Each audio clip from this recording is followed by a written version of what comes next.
शुक्लेन्दु सुंदर मुखादरविंद नेत्रा कृष्णात् परम किमपि तत्त्वमहं न जाने। श्रुति स्मृति पुराणानाम् आलयं करुणालयं नमामि भगवत्पादं शंकरं लोकशंकरा। शास्त्रं शारीरमीमांसा देवस्तु परमेश्वरः। आचार्यः शंकराचार्यः सन्तु मे जन्म जन्मनि।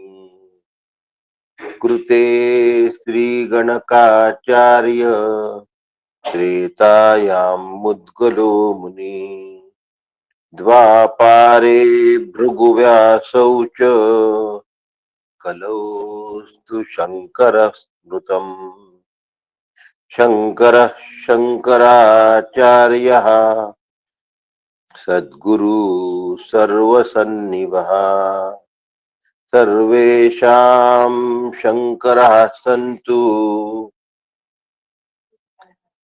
सच्चिदानन्दरूपिणः।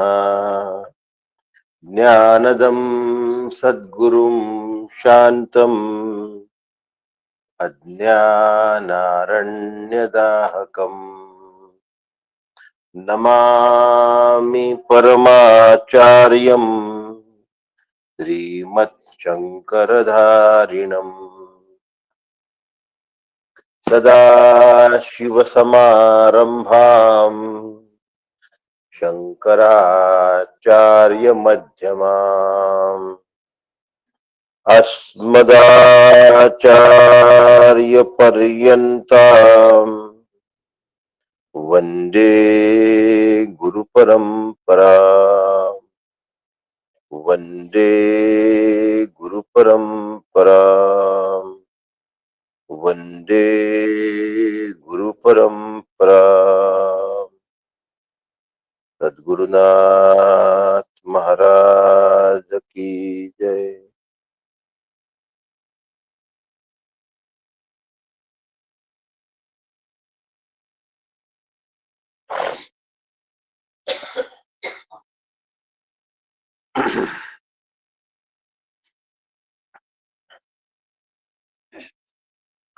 ओम आप्यायन्तु ममांगानि वाक्प्राणचक्षुश्रोत्रमथो बलम् इन्द्रियाणि च सर्वाणि सर्वं ब्रह्मोपनिषदं माहं ब्रह्म निराकुर्याम् मा ब्रह्म निराकरो द निराकरणमस्त्व निराकरणं मेस्तु तदात्मनि निरतेय उपनिषत्सु धर्मास्ते मयि सन्तु ते मयि सन्तु। ओम शांति शांति शांति।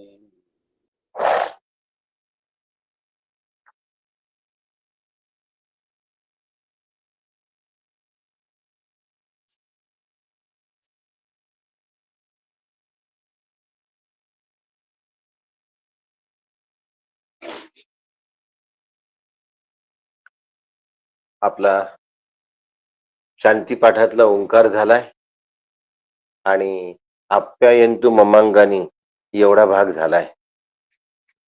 माझं सगळं अंग कसं असतो, बलवान असो. धष्टपुष्ट शरीर जर नसेल तर परमार्थ करता येत नाही.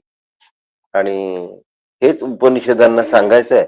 तुकोबांनी हे किती सोप्या शब्दात सांगितलं हे तुम्हाला सांग.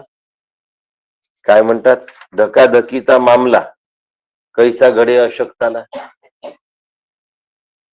अशक्त माणसाला परमार्थ जमेल का? परमार्थ कसा आहे, धकाधकीचा आहे. धकाधकीचा म्हणजे कसा असतो,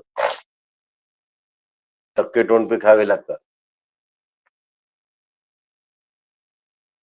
लोकांना परमार्थात प्रवेश केला की आता आपला सगळा त्रास संपला असं वाटतं.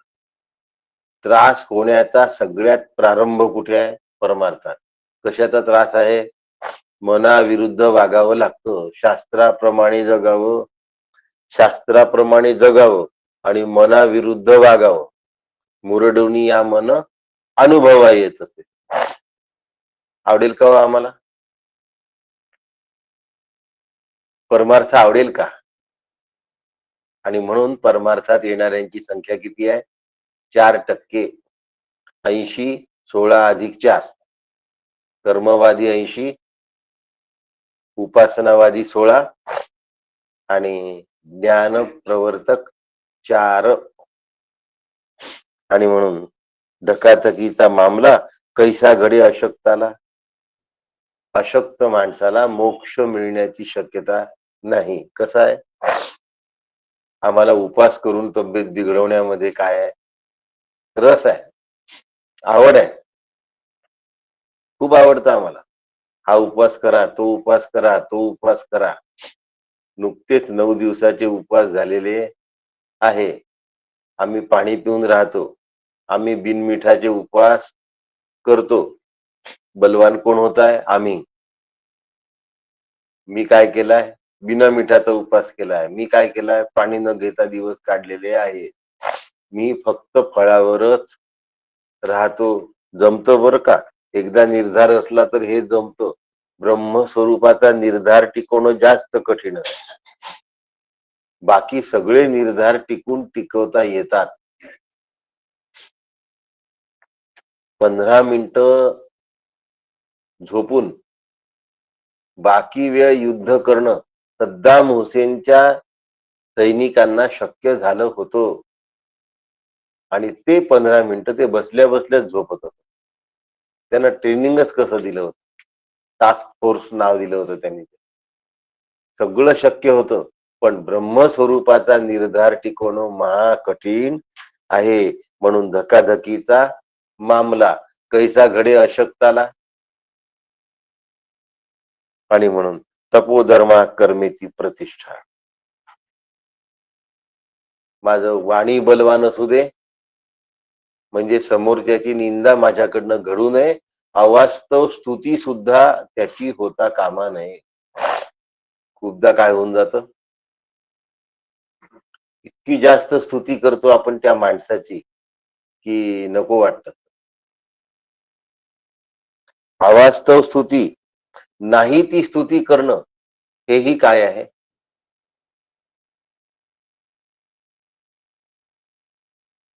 वाक दुर्बल असल्याचं लक्षण. दुर्बल मनाचा जो माणूस असतो ना, तो समोरच्या माणसाला हरभऱ्याच्या झाडावर चढवून आपली प्रतिष्ठा, आपलं काम काढून घेत असतो. प्रतिष्ठा वाढवून घेत असतो, काम काढून घेत असतो. म्हणून बॅलन्स, परमार्थ शब्दाचा अर्थ बॅलन्स असा आहे. तुमचा कसा हो, तुम्ही कसं धीराने राहता, राहायलाच पाहिजे. नाही राहिलं तर मग हे विश्व मला खाऊन टाकेल. विश्व कशाला म्हणतात? विविध प्रत्यय गोचरम इति विश्व. हा अनेक प्रकारे बहुविध गोष्टी ज्याच्यामध्ये आहेत त्याला विश्व म्हणतात. आता एक दिवसाआड ज्यांना उपासाची तयारी आहे त्यांना परमेश्वर दिसेल की विश्व दिसेल की डॉक्टर दिसेल? फार बरंच बरं आहे.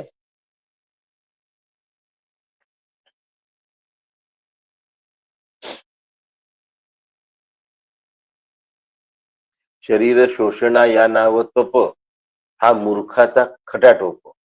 हरिचिंतने सद्रूप, ते मुख्य तप तपा माझे. काय आहे?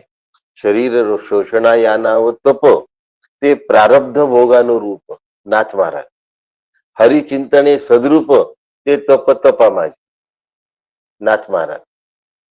शरीर शोषणा या नाव तप, हा मूर्खांचा खटाटोप.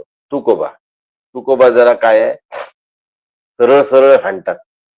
आणि नाथ महाराज जरा शालजोडीतले असतात. म्हणून शरीर शोषणाला तप म्हणत नाहीत. हृदयात सद्रूप चिद्रूप आनंदरूप भगवंताला ठेवणं याला तप म्हणतात. मग आता तपश्चर्या शब्दाचा अर्थ काय झाला? हृदयामध्ये भगवंताला सातत्याने विराजमान करणे याला तपश्चर्या असं म्हणतात. मग आता आम्ही तपश्चर्या करतो का? जाऊ द्या. असले प्रश्न विचारले की सगळी काय होऊन जाते, आमची फजिती होऊन जाते. आणि फजिती झाली की आमच्या परमार्थाची वाट लागते. आणि मग पुन्हा आम्ही उपनिषद ऐकलं म्हणायला सुद्धा आम्ही तयार होतो. इंद्रिय संयमित असावे याला बलवान इंद्रिय असं म्हणतात. सत्कर्मात प्रवृत्त झालेले असावे, इंद्रियांवर माझं संयमन असावं, सत्सद विवेक बुद्धी जागी असावी. घसरणार, वृत्ती घसरणार, मन फिसलणार. भैयाच्या घरी आलो, थोडे हिंदी शब्द आले पाहिजे. मन फिसल जाता है मगर उसको संभालना हमारा काम है. उस वक्त उसको क्या है? तप दमः कर्मेती प्रतिष्ठा. तप, दम आणि कर्म याची प्रतिष्ठा तयार झाली पाहिजे. आमची आहे का? तपाची प्रतिष्ठा आहे का आमची? नाही. दमाची प्रतिष्ठा आहे का आमची? नाही. असो, आपण पाहिलंय भद्रंग करणे बी शृणुयामध्ये वहा. कानाने कसं ऐकलं पाहिजे? भद्रम पश्चिम. डोळ्यांनी कसं पाहिलं पाहिजे? भद्रम शब्दाचा अर्थ कल्याणकार. आणि म्हणून सगळं कल्याणकारक दिसायचं असेल तर मग माझं काय आहे? इंद्रिय बलवान असले पाहिजे. नको ते न पाहण्याची तयारी इंद्रियांची असली पाहिजे. कुणाची सभा विराट होती? काल 2 सभा झाल्यात मुंबईला. कोणाची सभा विराट होती त्याच्याशी मला काय करायचं? एक चॅनल एकाचं नाव घेईल, दुसरी चॅनल दुसऱ्याचं नाव घेईल. का बरं? त्यांचा फायदा आहे म्हणून. पण माझं नुकसान आहे हे जर लक्षात आलं तर हे विषय माझ्या जिभेवर धावणार नाही, फिरणार नाही. या विषयांना मी चघळत बसणार नाही. लक्षात ठेवा.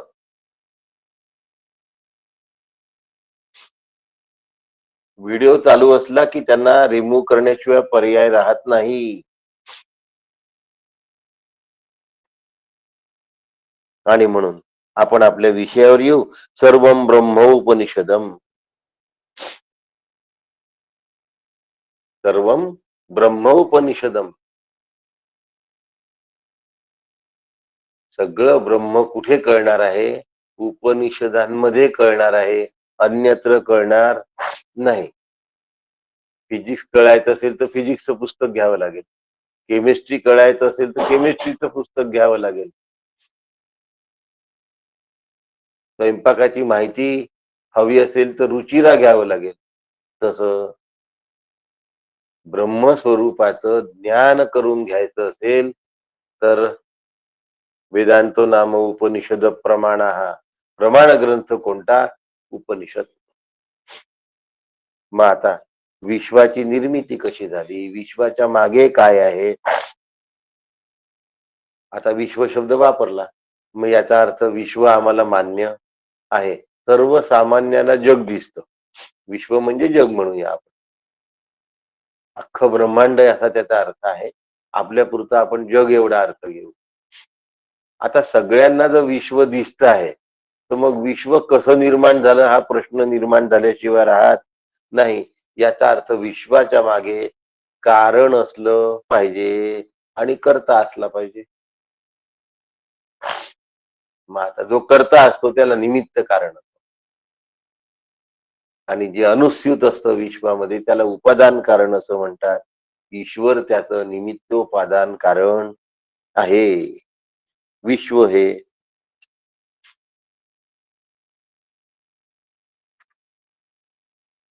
ईश्वराने निर्माण केलेलं आहे असं म्हणायला हरकत नाही. 2 दृष्टी आहेत. एक आहे ईश्वर कारणवाद.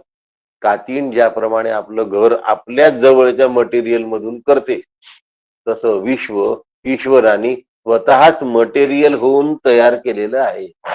मटेरियल कोण झालाय? ईश्वरच झालाय. तयार करणारा कोण आहे? ईश्वरच आहे. म्हणून ईश्वर निमित्तोपादान कारण आहे. मग आता या सगळ्याच्या मागे काय करावं? सगळ्याच्या मागे ब्रह्म बघावं.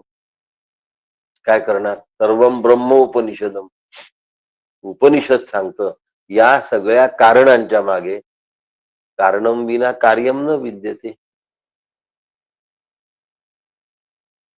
साधनम विना साध्यम न विद्यते. मग आता विश्वाचं कारण शोधलं पाहिजे.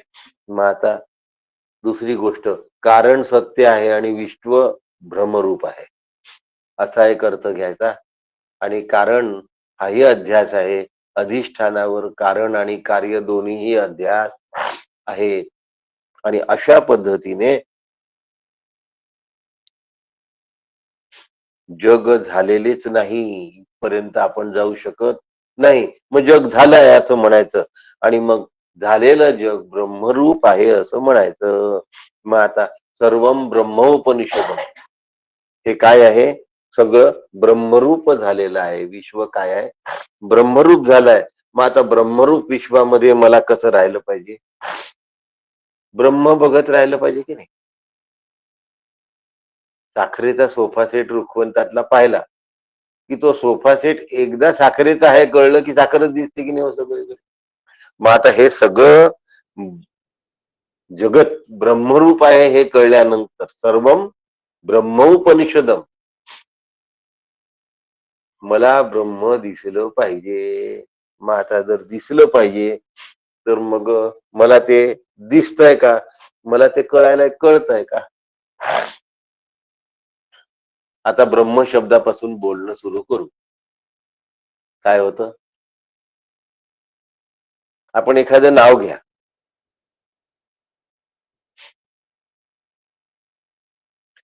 चष्म्याची केस. चष्म्याची केस असं म्हटल्यानंतर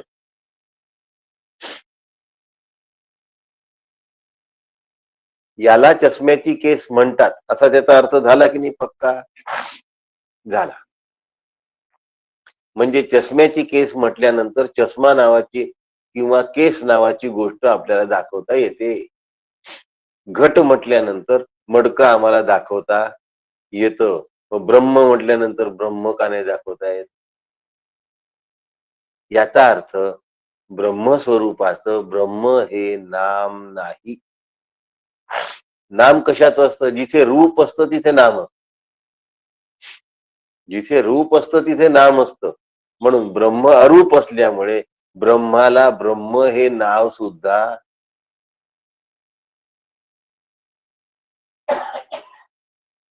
आमच्या समजुतीसाठी ठेवल्या गेलं आहे, वास्तविक नाही. पर्वत म्हटला की आम्हाला पर्वत समजतो. कार म्हटली की आम्हाला कार समजते. स्कूटर म्हटली की आम्हाला टू व्हीलर समजते. तसं ब्रह्म म्हटल्यानंतर आम्हाला ब्रह्म समजत नाही. म्हणून ब्रह्म हे ब्रह्माचं नाव नाही.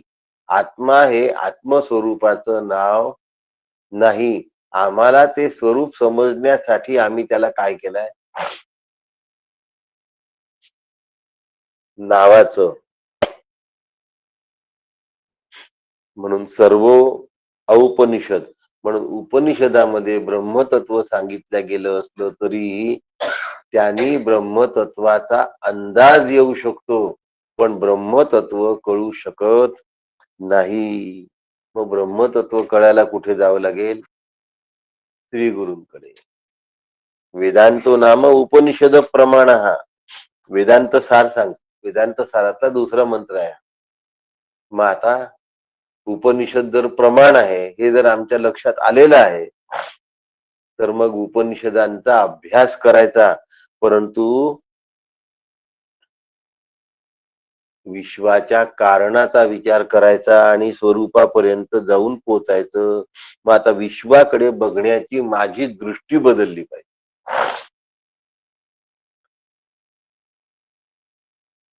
म्हणजे कार्यावरून कारणाकडे जाणारी दृष्टी माझी तयार झालेली असली पाहिजे.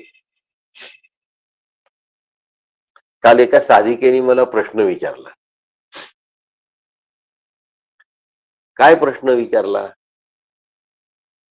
त्या म्हणाल्या, माझ्या वागण्यात आता चूक होऊ नये एवढा आशीर्वाद द्या. मी त्यांना म्हटलं,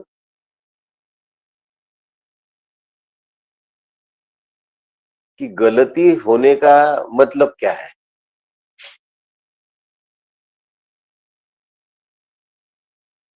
दुर्व्यवहार होणार नाही आहे, अनाचार होणार नाही आहे, अनैतिकता होणार नाही आहे, अधार्मिकता होणार नाही आहे. या सगळ्या गोष्टी आम्ही नीट पाळत आलोय चाकोरीतून. मग चूक कधी होईल? मग चूक कशी होईल? म्हणे मग तुम्ही तर म्हणता की चूक नाही झाली पाहिजे. मग मा मनुस्मर युद्धच, युद्ध करता येईल, पण त्यापूर्वी अनुसंधान राहणं महत्वाचं आहे. आणि अनुसंधान नाही राहिलं तर चूक आहे. आता आपल्या हातून कुकर्म होणार नाहीये. साधक हा न्यायनीती धर्माला धरून चालत असल्यामुळे त्याच्या हातून कुकर्म होत नाही, त्याच्या हातून अधर्म होत नाही, त्याच्याकडून अन्याय होत नाही. चुकून एखादा वेगळा भाग आहे, पण सहसा होत नाही. पण अनुसंधान जर राहिलं नाही तर चूक झाली म्हणून समजायचं. म्हणून मग काय करायला पाहिजे? जगाकडे बघण्याची दृष्टी चुकता कामा नये. याला आस्तिक्य बुद्धी पण म्हणतात आणि याला तत्वबुद्धी पण म्हणतात. जगाकडे पाहण्याची तत्वबुद्धी असली पाहिजे. मग आता तत्वबुद्धी कशी विकसित करायची? आध्यात्मिक ज्ञानाने तत्वबुद्धी निर्माण होते. आध्यात्मिक ज्ञानाने साधकाची दृष्टी बदलते. विश्व बदलणार नाही, विश्वाचं कारणही बदलणार नाही, पण त्या विश्वाकडे बघण्याची माझी दृष्टी बदलेल. जय जय ओ शुद्धे उदारे प्रसिद्धे अनवरत आनंदे वर्षती. पुढे काय? तो ती गुरुकृपा दृष्टी निर्विष होय. माझी दृष्टी कशी आहे? निर्विष असली पाहिजे. आणि ती स्त्री गुरूंनी दिलेली दृष्टी आहे. तो ते गुरुकृपा दृष्टी निर्विष होय. श्री गुरूंनी दिलेली दृष्टी. मग द्रष्टा मी आहे आणि सगळं जगत ब्रह्मरूप आहे. म्हणून तत्वाच्या दृष्टीने पाहिलं तर विश्व ब्रह्मरूपच दिसायला लागतं. पाहता आलं पाहिजे. व्यवहार मात्र विश्वाला धरून करायचा आहे. व्यावहारिक सत्ता कशी आहे? मिथ्या आहे. ती तशीच केली पाहिजे. म्हणजे काय? आपण स्कूटरवर बसायचं. स्कूटर आपल्या डोक्यावर बसवून नाही न्यायचं, स्कूटरवर आपण बसवून न्यायचं. व्यावहारिक सत्ता जी मिथ्या आहे ती तशीच व्यवहारामध्ये सांभाळायची, पण त्याच्या मागलं तत्व मात्र लक्षात ठेवलं पाहिजे. माहम ब्रह्म निराकुर्याम, मामा ब्रह्म निराकरोत. पुढच्या मुद्द्याला जातोय. आध्यात्मिक ज्ञान साधकाने प्राप्त करून घेतलं पाहिजे आणि श्री गुरूंकडून तशी दृष्टी डेव्हलप करून घेतली पाहिजे. पुन्हा झालंच. त्या दृष्टीबद्दल आणखीन सविस्तर नंतर सांगतो. माहम ब्रह्म निराकुर्यात, माझ्याकडून ब्रह्माचं निराकरण होऊ नये. म्हणजे ब्रह्मस्वरूपाचं अस्तित्व मी अमान्य करता कामा नये. असन्नेव सभवती असत ब्रह्मेती वेदचित, तैतिरीय उपनिषद. अस्ति ब्रह्मेती चेदवेद संत मेन ततो विदुरती, तैतिरीय उपनिषद. काय म्हणतात? नास्तिकवाद्याचं आपण विषय घेऊच नाही, पण जो आस्तिक असतो त्याच्याबद्दल आपण या ठिकाणी म्हणतोय की माझ्याकडनं ब्रह्माचं निराकरण होता कामा नये, अवघेर होता कामा नये, दूर सारल्या जाणं शक्य नाही. अहम ब्रह्म मा कुर्यात, मी ब्रह्मस्वरूपापासून दूर जाता कामा नये. कसा काय जाईल हो मी ब्रह्मस्वरूपापासून दूर? पहिला प्रतिबिंब विषयाचा विषय कसा आहे? सुंदर आहे असं वाटतं, आणि सुंदर विषय लागला की मग त्या विषयाच्या मोहामध्ये मी हरवून बसतो. श्रीखंड कसा आहे? सुंदर आहे. अनरसा कसा आहे? सुंदर आहे. मग कधी तो विषय मला प्राप्त होईल याच्यासाठी भोग वासना तयार होते, आणि मग सूक्ष्म भोग वासना हा एक प्रतिबिंब असतो. विषय हा पहिला प्रतिबिंब बंद, विषयाकडे धावणारे इंद्रिय हा दुसरा प्रतिबिंब बंद, आणि त्यासाठी निर्माण झालेली भोग वासना हा तिसरा प्रतिबंध. चौथा प्रतिबंध काय आहे?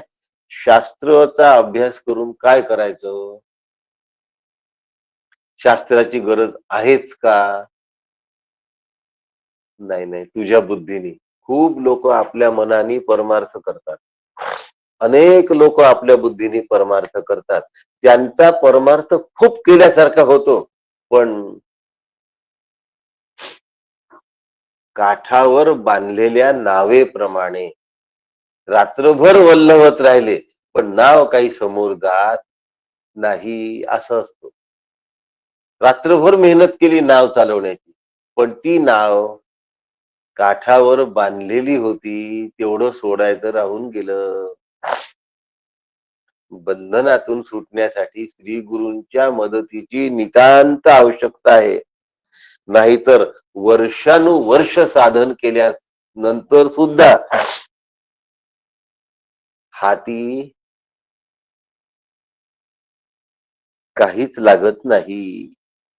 आणि म्हणून परमेश्वर प्राप्तीची तीव्र तळमळ अंतःकरणात असणारे खूप आहेत. व्याकुळताही निर्माण होते किंवा होत नाही, पण श्री गुरूंच्या प्राप्तीशिवाय साधनेची खरी तळमळ तयार होत नाही. शास्त्राभ्यासाशिवाय तरणोपाय नाही. नाहीतर प्रमाद घडतात. काय घडतात? प्रमाद घडतात. देवादेवाचा भेद, मी या देवाला पूजतो त्याला नाही पूजत, मला नाही आवडत तो देव, प्रमाद आहे हा. आणि म्हणून अप्रमत्ता हा भव, काय सांगितलंय? प्रमाद करू नको. साधनेकडे दुर्लक्ष आणि निष्काळजीपणा होता कामा नये. साधकाने हे नेहमी लक्षात ठेवायला पाहिजे. ब्रह्मस्वरूपाच्या अस्तित्वाविषयी अंतःकरणात जरा सुद्धा शंका निर्माण होता कामा नये.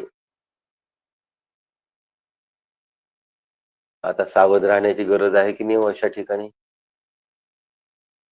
काही पडलं नाही हो, पैशाशिवाय काही होत नाही. काय वाक्य असते आमचं? काही आता माणुसकी वगैरे राहिली नाही. आता काय आहे? पैसाच सगळं काही झालं. ब्रह्म सगळं काही विसरले. काही लोक माणुसकीला सर्व काही मानतात, काही लोक प्रामाणिकपणाला सर्व काही मानतात. सर्व काही फक्त ब्रह्म. जाऊ द्या. मामा ब्रह्म निराकरून, परब्रह्माने सुद्धा माझा म्हणजे साधकाचा त्याग करू नये. परब्रह्म त्याग करेल का हो? ते प्रत्येकाच्या अंतःकरणात आहे, पण ब्रह्मस्वरूप अंतःकरणात प्रगट होत नाही. हा परब्रह्माकडून झालेला त्याग आहे, आणि मी ते प्रगट करण्याचा प्रयत्न करत नाही, हा माझ्याकडून झालेला त्याग. म्हणून मा ब्रह्म निराकरण, मामा ब्रह्म निराकरण, माझ्याकडून ब्रह्माचं निराकरण होऊ नये आणि ब्रह्माकडून माझं निराकरण होऊ नये. म्हणून मामा ब्रह्म निराकरण, ब्रह्माकडून माझं निराकरण होऊ नये. म्हणजे ब्रह्मानी माझ्या सगळ्या, माझं सर्व बाजूंनी रक्षण करावं. आता आरक्षण म्हणजे आलं. पुन्हा ब्रह्मस्वरूपाबद्दल माझ्या अंतःकरणात शंका निर्माण होऊ नये, माझा आत्मस्वरूपाचा आत्मविश्वास कमी होऊ नये. आता ब्रह्मप्राप्ती होईल की नाही? काही लोक म्हणतात खूप वर्ष निघून गेले, ना धड प्रपंच झाला ना धड परमार्थ झाला, आता मी प्रपंचच करतो. गेली निष्ठा त्याची. मन निराश होतं, मन उद्विग्न होतं, मन दुःखी होतं. अशा वेळी ईश्वराच्या कृपेची नितांत गरज असते. संकट काळात परमेश्वर, गुरु आणि शास्त्र यांच्याबरोबर निश्चल श्रद्धा पाहिजे. कशी श्रद्धा पाहिजे? अंतरंगातून विचलित होता कामा नये, निराश होता कामा नये, अस्थिर होता कामा नये, भकास वाटता कामा.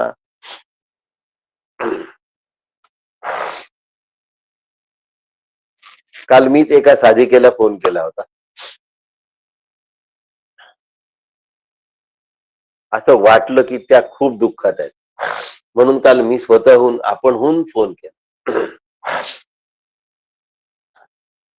त्या मला म्हणतात तुमची मला आठवण येत होती, पण असं वाटलं की आपलं दुःख यांना कळवल्याने हे दुःखी होतील, म्हणून मी तुम्हाला दुःख कळवलं नाही.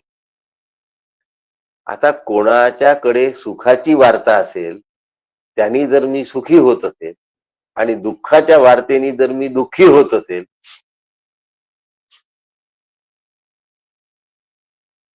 तर मग काय कळलं? रामकृष्ण हरी. सुखदुःखाच्या वार्तेने आनंद बिघडत नसतो. सुखाच्या वार्तेने सुख वाढेल, दुःखाच्या वार्तेने दुःख वाढेल, पण या दोन्ही बातम्यांनी आनंद बिघडत नसतो. मग आता अशाची परमेश्वर निवड करत असतो. यमे वैश्य वृणुते तेन लभ्या तस्येष आत्मा विमृणुते तनुं स्वाम. भक्ती म्हणत असाल तर मामेकम शरणम व्रज. भक्ती म्हणत असाल तर मामेकम शरणम व्रज. ज्ञान म्हणत असाल यमे वैश्य वृणुते तेन लभ्या, ज्ञान म्हणत असाल, पण दोन्हीकडे आनंद बिघडत नाही. साधकाने ब्रह्मस्वरूपा व्यतिरिक्त अन्न सर्व अनात्म वस्तूंचा त्याग केला पाहिजे. त्यासाठी सद्गुरूंची प्राप्ती होणे हाच इलाज आहे. ईश्वराची परिपूर्ण कृपा म्हणजे सद्गुरूंची प्राप्ती. लक्षात ठेवा. सद्गुरू केव्हा मिळतात? परमेश्वराची पूर्ण कृपा झाली होती. ऐसी कर्मसाम्य दशा जेथ येईल विरेशा, तै सद्गुरू अपैसा भेटेची गा. ईश्वराची कृपा झाली की कर्मसाम्य दशा येते, आणि ती दशा आली की श्री गुरु आणि शिष्य यांची भेट होते. त्याच्या पूर्वी ते एकमेकांना भेटत पण असतात, पण गुरु म्हणून भेट नाही होत. कळतंय? म्हणून हेच माझे श्री गुरु आहे अशी भेट व्हायला ईश्वराची कृपा लागते. तोपर्यंत संसारच खरा वाटतो. म्हणून परमेश्वराचं सर्वोत्तम देणं जर काही असेल तर ते श्री गुरु आहे. म्हणून ब्रह्म आणि साधक या दोघांमध्येही परस्परांचं निराकरण होता कामा नये. तदात्मनी निरतेय उपनिषत्सु धर्मास्ते मयी संतु, ते मयी संतु, ते मयी संतु.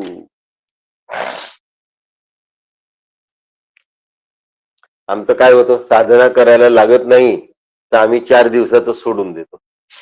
सत्संग ऐकायला लागत नाही तर 4 दिवसातच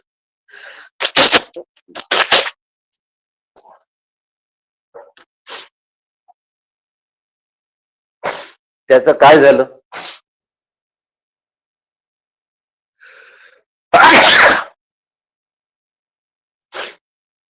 असं असं झालं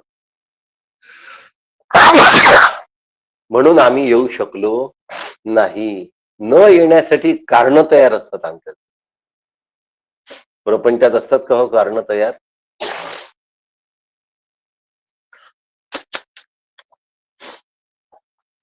जर कोणाकडे साक्षगंधाला आणि लग्नाला गेलं नाही तर ते काय म्हणतील की तुम्ही आम्हाला नेहमी काय करता?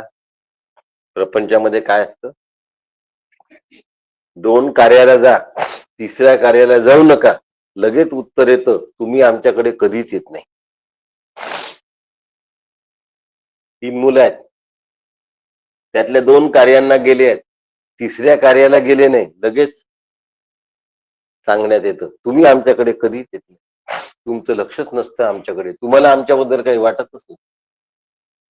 परमार्थात असं कोणी म्हणायला राहत नाही. मग हा आत्ता की नाही जमत नाही. कसं करावं? कधी जमणार? ICU मध्ये भरती झाल्यानंतर? कधी जमणार?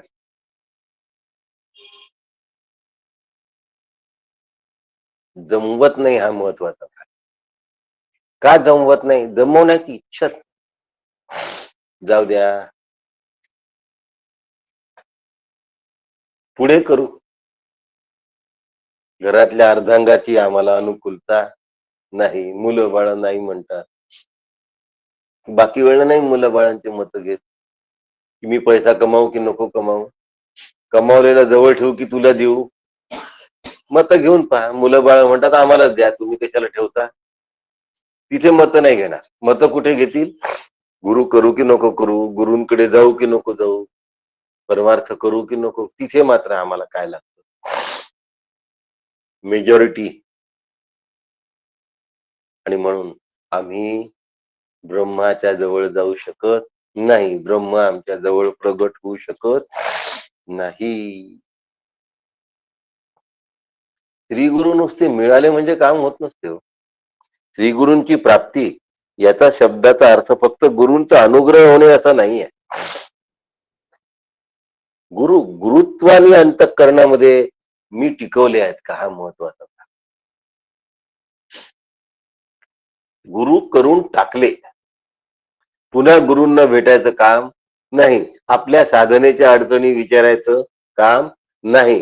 गुरूंनी आपल्याला केवढा मोठा रस्ता दिला हे समजून घ्यायचं काम नाही. त्या रस्त्याचे आम्हाला महत्वच नाही समजलं. महत्व समजलं तर आम्ही असं झेलू. केवढ्या मोठ्या गोष्टीतून काकांनी बाहेर काढलं तुम्हाला काय सांगू. तुम्ही म्हणाल प्रपंचिक अडचणी होत्या का? अजिबात नाही. माझ्या प्रपंचात अडचणींचे डोंगर आले नाहीत. पण अनुसंधानाच्या अनुषंगी, विचाराच्या अनुषंगी जी सूक्ष्मता त्यांनी पेरली,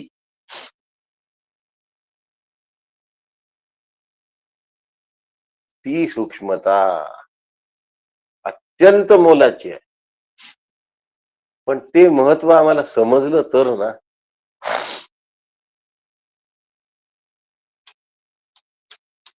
आजच्या दिवस साधना नाही झाली तर काय होते? आजच्या दिवस जेवलं नाही तर काय होते असा प्रश्न कोणी विचारत. कोणाला असा प्रश्नच पडत. प्रश्न पडतो साधना नाही झाली तर काय हरकत. 4 दिवस खूप साधना करायची, 5व्या दिवशी थांबून जायचं. अशा पद्धतीने ज्या वेळेला आम्ही विचार करतो त्यावेळेला आमचं जीवन विवेकहीन होतं, साधून चतुष्टय संपन्नहीन होतं. विवेकाशिवाय ब्रह्मस्वरूपाची निवड करता येत नाही. वैराग्याशिवाय ते टिकवता येत नाही. शम दम उपदम इत्यादी षडसंपत्ती शिवाय जीवनाची वाटचाल करता येत नाही. मुमुक्षुत्वाशिवाय मोक्ष प्राप्त होत नाही. आणि या 4ही गोष्टी मी मिळवल्या पाहिजे, नक्की मिळवल्या पाहिजे. पण आम्हाला असं वाटतच नाही. वाटतं का हो शांत राहावं म्हणून? एकदा तरी वाटतं का?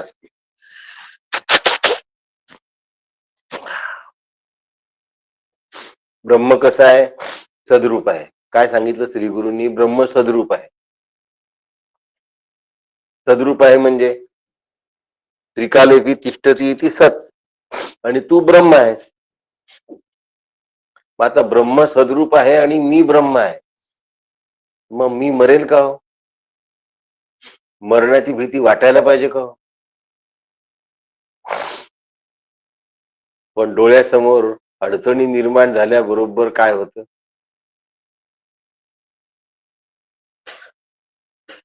मग आता मी सद्रूप ब्रह्म आहे याच्यावर माझा विश्वास बसला का? मग ब्रह्माचं निराकरण माझ्याकडून झालं की त्यांच्याकडून झालं?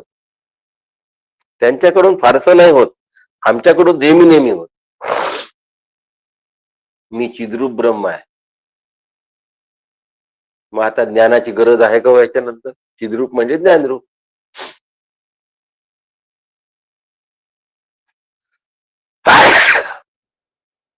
पुस्तकाच्या मागे पुस्तक वाचण्याचा सपाटा, हे वाचू दे, ते वाचू दे, ते वाचू दे. श्री गुरूंनी सांगितलं तेवढं पुस्तक वाचून मोकळं हो, तेवढा ग्रंथ तुला पुरेसा आहे. बापरे, त्यांचं एवढं ज्ञान, मग मला ते ज्ञान कसं येईल? तो वक्ता खूप छान, मला तसं वक्तृत्व कसं येईल? तुला वक्तृत्व यायचं आहे की ब्रह्म जाणायचं आहे? ब्रह्मा संबंधी तुला प्रवचन करायचं आहे की तुला ब्रह्म जाणायचं आहे? तुला शास्त्राध्ययनच करायचं आहे तर मग तू चिद्रूप आहे हे कधी जाणशील? आणि आनंद रूप. आनंद रूप कशाला म्हणतात? सुख आणि दुःखाचा मला धक्का लागता कामा नये. सुखामध्ये हुरळून जाणे आणि दुःखामध्ये होरपळणे, दोन्ही मध्ये ब्रह्माला विसर पडतो, ब्रह्म स्वरूपाचा. मग आता मी आनंद रूप आहे हे जर असेल तर सुख आणि दुःखाने मी विचलित होईल का? मी तुम्हाला दुःख कळवलं तर तुम्ही दुःखी व्हाल असं जर वाटत असेल तर मग मी आणि तुम्ही सारखेच झालो असं झाला अर्थ झाला. असो, अज्ञानाने होतं माणसाकडनं असं. पण आपण सुख दुःखामध्ये ब्रह्मस्वरूपाचा विसर पडू द्यायचा नाही. याला शिकवण म्हणतात, याला अभ्यास म्हणतात. असा अभ्यास जर झाला असेल तर बरोबर होतं, आणि असा अभ्यास नसेल झाला तर मग करड्याची धाव कुंपणापर्यंत. आमच्या सुखदुःखाने तुम्हाला त्रास होईल. तृतीय पुरुषी परमार्थ ते ब्रह्म मला प्राप्त हो. द्वितीय पुरुषी परमार्थ तू ब्रह्म आहेस. प्रथम पुरुषी परमार्थ मी ब्रह्म आहे. मग आता मी सद्रूप आहे म्हणजे मी मरणार नाही. आता मी मेल्यानंतर तुम्ही रडाल का? असं वाटलं तर मी मरणार आहे असं वाटलं की नाही? वाटलं म्हणजे अभ्यासाचं काय झालं? बट्ट्या बोळ. मला खूप पुस्तकांचा अभ्यास करायचा आहे म्हणजे मी चिद्रूप आहे असं वाटलं का? नाही, अभ्यासाचा बट्ट्या बोळ.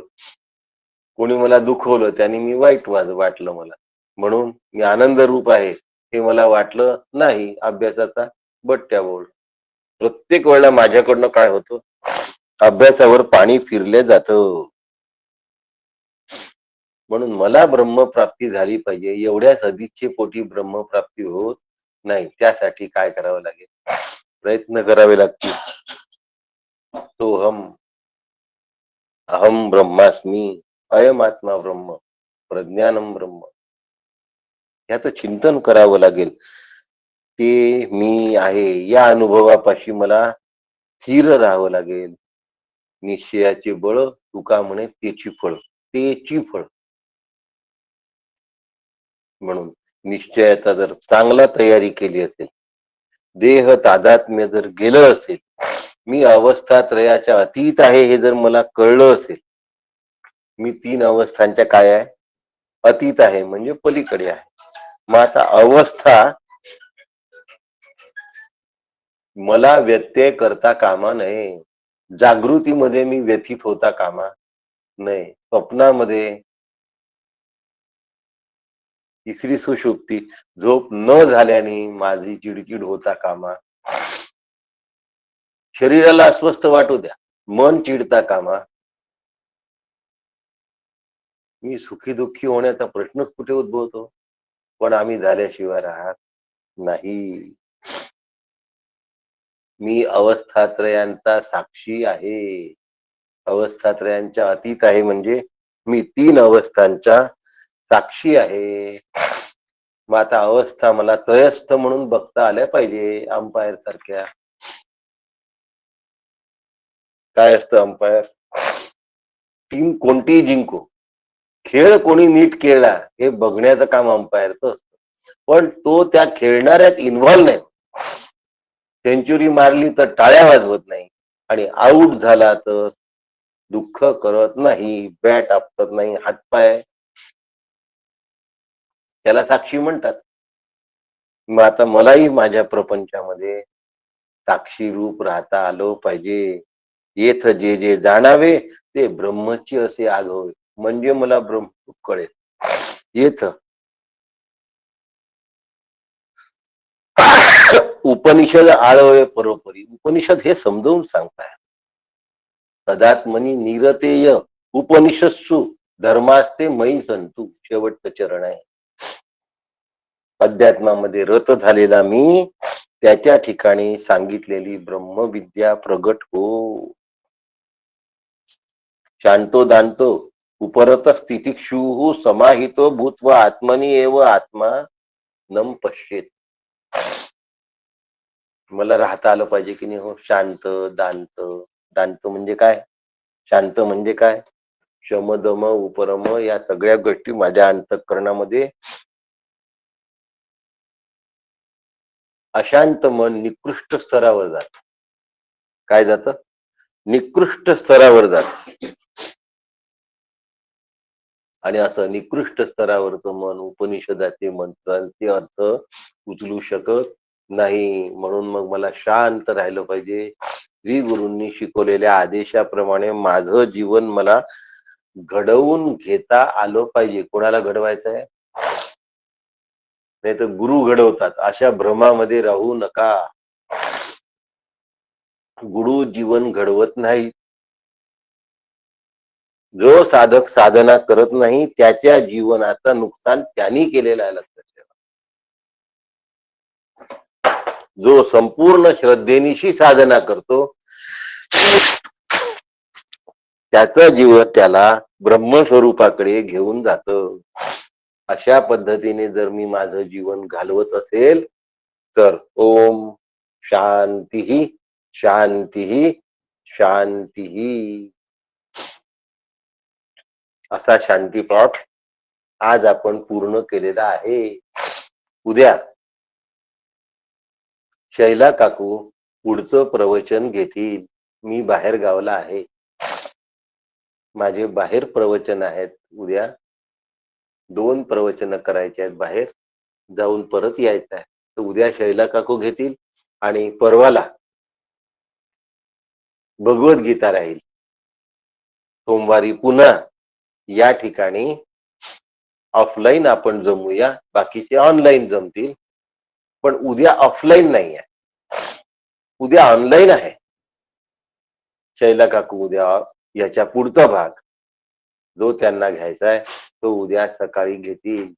आपल्या सगळ्यांना नमस्कार करतो आणि दसऱ्याचाही सगळ्यांना नमस्कार करतो. रामकृष्ण हरी. कृष्ण हरी. रामकृष्ण हरी काका. रामकृष्ण हरी काका. रामकृष्ण हरी माऊली. रामकृष्ण हरी. रामकृष्ण हरी काका. रामकृष्ण हरी. रामकृष्ण हरी. रामकृष्ण हरी. प्रियाताई रामकृष्ण हरी. रामकृष्ण हरी. मीनाताई रामकृष्ण हरी. रामकृष्ण रामकृष्ण हरी. रामकृष्ण हरी. रामकृष्ण हरी मामा. रेखावेणी रामकृष्ण हरी. रामकृष्ण हरी. ज्योतिताई रामकृष्ण हरी. सुनंदाताई रामकृष्ण हरी. वासंतीताई रामकृष्ण हरी. रामकृष्ण हरी. स्वातीताई रामकृष्ण हरी. नमस्कार. रामकृष्ण हरी. ताई रामकृष्ण हरी. रामकृष्ण हरी काका. रामकृष्ण हरी. दादा रामकृष्ण हरी. रामकृष्ण हरी काका. शंकरजी रामकृष्ण हरी. रामकृष्ण हरी काका. शैलजाताई रामकृष्ण हरी. उषाताई रामकृष्ण हरी. रामकृष्ण हरी. नमस्कार काका. हो, उद्या येतच आहे उषाताई. रामकृष्ण हरी. रामकृष्ण हरी. रेणुकाताई रामकृष्ण हरी. रामकृष्ण हरी. रामकृष्ण हरी काका. रामकृष्ण हरी. रामकृष्ण हरी. रामकृष्ण हरी. रामकृष्ण हरी. रामकृष्ण हरी काका. दादा नमस्कार. सुषमाताई रामकृष्ण हरी. संगीताताई रामकृष्ण हरी. रामकृष्ण. शशांक रचना रामकृष्ण हरी. नमस्कार. रामकृष्ण हरी काका. हो, आपलं नाव? परिमल धोपटे. हा, परिमलजी रामकृष्ण हरी. कुठे असता आपण? मी बुलढाण्याला असतो काका. बरं बरं, छान. मी येणार आहे बुलढाण्याला, भेटूया आपण. बिलकुल काका, या या या. रामकृष्ण हरी काका. कृष्ण हरी. 7-8-9 ला आहे मी बुलढाण्याला, डिसेंबरला. हो हो, मला हो. कळलं होतं ते, माधुरीताई जोशींनी कडून कळलं होते. हो हो, 3 दिवस आहेत माझी प्रवचन. येतो मी त्यावेळेला, भेटू आपण जरूर. बिलकुल काका, बिलकुल या या काका. सर्वोत्तमजी रामकृष्ण हरी. रामकृष्ण हरी. कल्पनाताई रामकृष्ण हरी. नमस्कार. नमस्कार सर. रामकृष्ण हरी दादा, नमस्कार. रामकृष्ण. सुनीताताई रामकृष्ण हरी. सुरेंद्र रामकृष्ण हरी. रामकृष्ण हरी. रामकृष्ण हरी. काका रामकृष्ण हरी. नाना नानी रामकृष्ण हरी. अश्विनी रामकृष्ण हरी. रामकृष्ण हरी काका. सायलीताई रामकृष्ण हरी. रामकृष्ण हरी. रामकृष्ण हरी काका. रामकृष्ण हरी भैया. रामकृष्ण हरी. रामकृष्ण हरी. दीदी रामकृष्ण हरी. रामकृष्ण हरी माऊली. रवींद्रजी राम. रामकृष्ण हरी भाऊ. रामकृष्ण हरी. रामकृष्ण हरी भैया. हरी. वहिनी रामकृष्ण. रामकृष्ण हरी. रामकृष्ण हरी. रामकृष्ण. वीणावेनी रामकृष्ण हरी. रामकृष्ण हरी. डॉक्टर साहेब रामकृष्ण हरी. रामकृष्ण हरी काका. रामकृष्ण हरी. बापूसाहेब रामकृष्ण हरी. रामकृष्ण. रामकृष्ण हरी.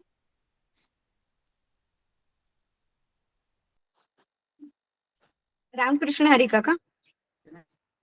अनघताई रामकृष्ण हरी. रामकृष्ण. काल आठवण आली होती तुमची मला. हो हो.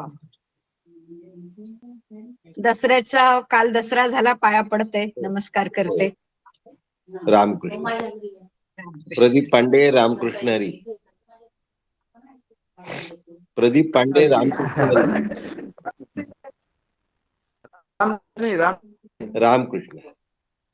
नमस्कार.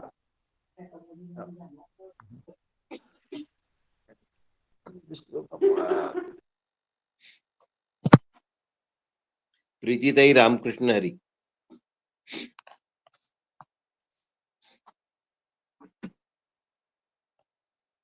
सोनी विजयराव रामकृष्ण हरी. गेले का माझं नाव? जाऊ दे. रामकृष्ण हरी सोनी.